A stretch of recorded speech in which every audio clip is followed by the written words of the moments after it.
Hello दोस्तों, आप में से बहुत लोग मुझसे कमेंट्स में पूछ रहे थे कि अपनी मांगा कैसे बनाएं। तो आज मैं आपको बताने वाला हूं कि मांगा बनाने के लिए आपको क्या प्रोसेस फॉलो करनी है। ये वीडियो केवल एक इंट्रोडक्शन वीडियो है और इसके बाद हम आगे आने वाली वीडियोस में सभी स्टेप्स को डिटेल में समझेंगे। तो चलो शुरू करते हैं। तो सबसे पहला स्टेप है अपने आइडियाज़ को कलेक्ट करना। अपने आइडियाज़ को स्टोर करने के लिए मैं अपने पास एक पुरानी डायरी रखता हूँ।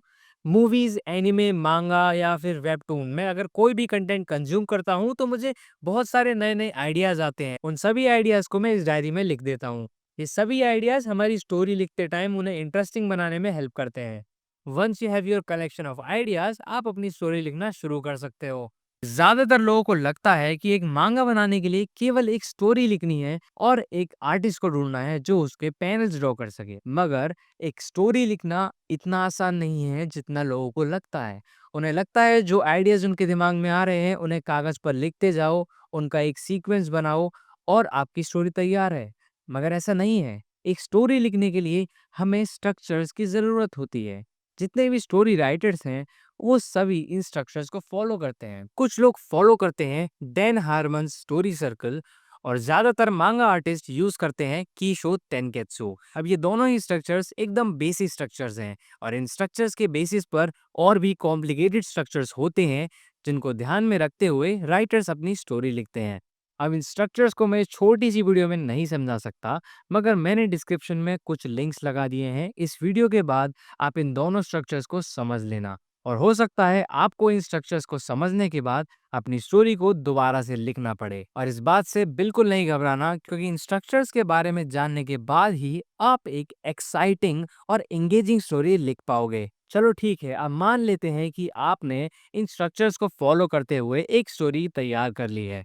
अब आपको सीधे पैनल्स बनाने पर नहीं जाना है। इसके बीच में बहुत सारी प्रोसेस है जो लोगों को पता ही नहीं है। मुझे भी नहीं पता थी और इसी वजह से मेरा बहुत समय खराब हुआ मांगा पैनल्स को तैयार करने में। अपनी स्टोरी फिनिश करने के बाद आपको बनानी है अपनी मांगा के लिए स्क्रिप्ट। ये स्क्रिप्ट डिसाइड करेगी आपकी मांगा की पेसिंग, स्केल, डायलॉग्स और उसका प्रेजेंटेशन। अपने मांगा पेजेस में जो भी डिटेल्स आपको दिखानी है, आपको इस स्क्रिप्ट में उन्हें लिखना होगा ताकि आर्टिस्ट मांगा पेजेस ड्रॉ करते टाइम उन्हें मिस ना कर दे। और उसे पता भी कैसे चलेगा अगर स्क्रिप्ट में आपने ये डिटेल्स को नहीं ऐड किया है। फॉर एग्जाम्पल, आपका कैमरा एंगल क्या है, उसका शॉट साइज कितना है, करेक्टर का एक्सप्रेशन कैसा है, उसने कैसे कपड़े पहने हैं और वो कैसा एक्शन परफॉर्म कर रहा है।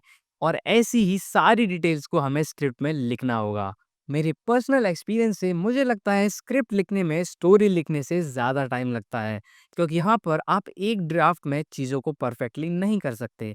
आपको स्क्रिप्ट्स के मल्टीपल ड्राफ्ट बनाने होते हैं ताकि आपकी प्रेजेंटेशन पहले से बेटर हो सके। स्क्रिप्ट बनाते टाइम जितने हो सके उतने चेंजेस आपको कर लेने चाहिए, क्योंकि अगर आपने स्क्रिप्ट में इनफ चेंजेस नहीं किए, अपने माइंडसेट को, अपने डायरेक्शन को कंफर्म नहीं किया, तो पैनल्स ड्रॉ करते टाइम आपको बहुत सारा समय बर्बाद करना पड़ेगा, क्योंकि वर्ड्स को चेंज करना आसान है और ड्राइंग को चेंज करना बहुत मुश्किल। स्टोरी, स्क्रिप्ट एंड डायलॉग्स को फिनिश करने के बाद हमें करनी है प्लानिंग। इस प्लानिंग फेज में हमें रफ स्केचेस, कैरेक्टर डिजाइन और स्टोरी बोर्ड्स बनाने होते हैं।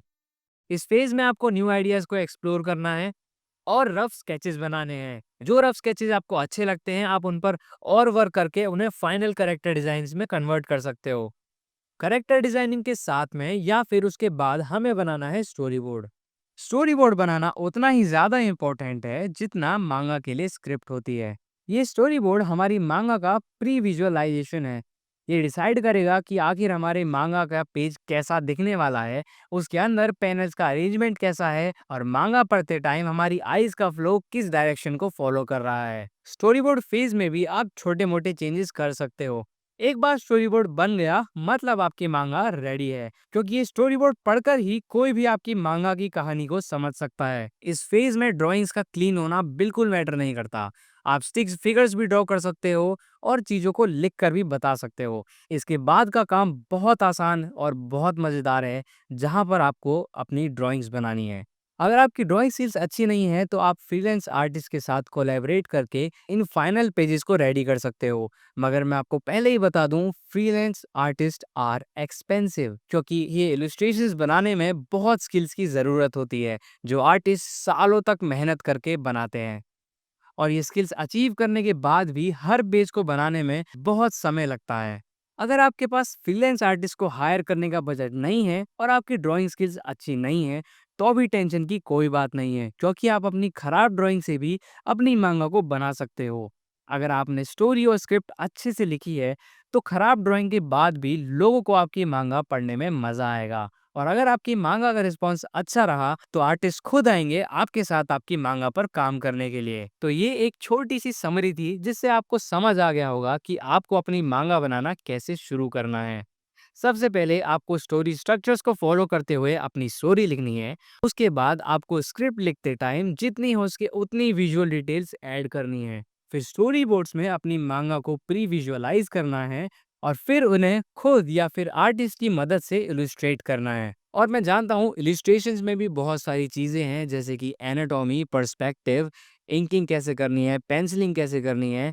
इन सारी डिटेल्स के बारे में हम अपनी आगे आने वाली वीडियोस में बात करने वाले हैं। और जैसा मैंने पहले भी बताया था कि इस प्रोसेस के अंदर बहुत सारी डिटेल्स हैं, जो मैं इस वीडियो में नहीं कवर कर सकता हूँ। तो आपके जो भी स्पेसिफिक क्वेश्चंस हैं, वो आप इस वीडियो के कमेंट में लिख दो और नेक्स्ट वीडियो में उन सभी क्वेश्चंस के आंसर्स आपको मिल जाएंगे।